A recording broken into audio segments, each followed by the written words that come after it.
જય દશામાં માતાજી। આપ સૌ ભક્તજનોનું અમારા આ ધાર્મિક યુટ્યુબ ચેનલમાં હાર્દિક સ્વાગત છે। આજે આપણે શ્રાવણ મહિનામાં કરવામાં આવતી પવિત્ર દશામાના વ્રતની સંપૂર્ણ વિધિ અને દશામાની વ્રત કથા શ્રદ્ધાપૂર્વક જાણીશું। દશામા માતાજી આપણા પરિવારને સુખ, શાંતિ, સમૃદ્ધિ અને આરોગ્ય આપે તથા દરેક ભક્તની મનોકામના પૂર્ણ કરે તેવી માતાજીના ચરણોમાં પ્રાર્થના કરીએ। જો તમે પણ દશામાનું વ્રત કરવા હોય તો શ્રદ્ધાપૂર્વક આ કથા સાંભળજો અને અંતે માતાજીની આરતી જરૂર કરજો। સૌપ્રથમ પૂજા સ્થાનને સ્વચ્છ કરી ત્યાં દશામા માતાજીની મૂર્તિ અથવા છબી સ્થાપિત કરીએ। માતાજીની સામે કંકુ, ચોખા, ફૂલ, ધૂપ, દીપ, નૈવેદ્ય અને પ્રસાદ રાખીએ। હવે દીવો પ્રગટાવીને ભગવાન શ્રી ગણેશજીનું સ્મરણ કરીએ। હાથ જોડીને બોલે ઓમ શ્રી ગણેશાય નમઃ।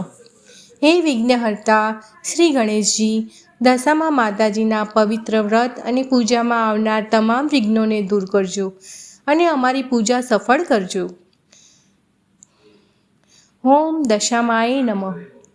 હે દશામા માતાજી, હું શ્રદ્ધા અને ભક્તિપૂર્વક આપણું વ્રત અને પૂજન કરું છું।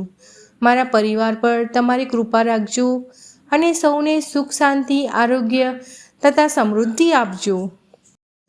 હવે ભક્તિભાવથી દશામા માતાજીની વ્રત કથા સાંભળીએ। એક સમયે એક રાજા હતો। રાજા ખૂબ જ ધર્મપ્રેમી હતો અને પ્રજાવત્સલ હતો। તેના રાજ્યમાં પ્રજા સુખી હતી અને સૌ કોઈ આનંદથી રહેતું હતું। રાજા ભગવાનની ભક્તિ કરતો અને દાન પુણ્યમાં પણ આગળ રહેતો। પરંતુ સમય જતાં રાજાના જીવનમાં મુશ્કેલીઓ આવવા લાગી। રાજાના સુખ સમૃદ્ધિમાં ઘટાડો થવા લાગ્યો અને અનેક પ્રકારની ચિંતાઓ ઊભી થઈ। એક દિવસ રાજાને દશામા માતાજીની ભક્તિ અને વ્રત વિશે જાણ થઈ। રાજાએ શ્રદ્ધાપૂર્વક માતાજીનું વ્રત કરવાનો સંકલ્પ કર્યો। રાજાએ માતાજીની સ્થાપના કરી, દીવો પ્રગટાવ્યો, ધૂપ દીપ કરીને કંકુ, ચોખા અને ફૂલ અર્પણ કર્યા અને હાથ જોડીને પ્રાર્થના કરી, હે દશામા માતાજી, મારી ઉપર કૃપા કરજો, મારા રાજ્ય અને પરિવારની તમામ મુશ્કેલીઓ દૂર કરજો। હું શ્રદ્ધાપૂર્વક આપનું વ્રત કરું છું, મારી ભક્તિ સ્વીકારજો। રાજાએ પૂરા વિશ્વાસ અને શ્રદ્ધાથી દશામાનું વ્રત કર્યું। માતાજી ભક્તિની સાચી શ્રદ્ધાથી પ્રસન્ન થયા અને રાજાના જીવનમાં આવેલા દુઃખ તથા મુશ્કેલીઓ ધીમે ધીમે દૂર થવા લાગ્યા। રાજાએ અનુભવ્યું કે માતાજીની કૃપાથી તેના જીવનમાં ફરી સુખ, શાંતિ અને સમૃદ્ધિ આવી રહી છે। ત્યારે રાજાએ નક્કી કર્યું કે તે હંમેશા દશામા માતાજીની ભક્તિ કરશે અને માતાજીના વ્રતની મહિમા બીજા ભક્તોને પણ જણાવજો।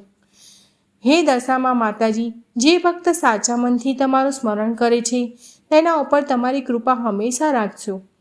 આ કથા શ્રદ્ધાપૂર્વક સાંભળનાર અને માતાજીની ભક્તિ કરનાર સૌ ભક્તોના જીવનમાં સુખ, શાંતિ અને સમૃદ્ધિ આવે તેવી માતાજીના ચરણોમાં પ્રાર્થના કરીએ।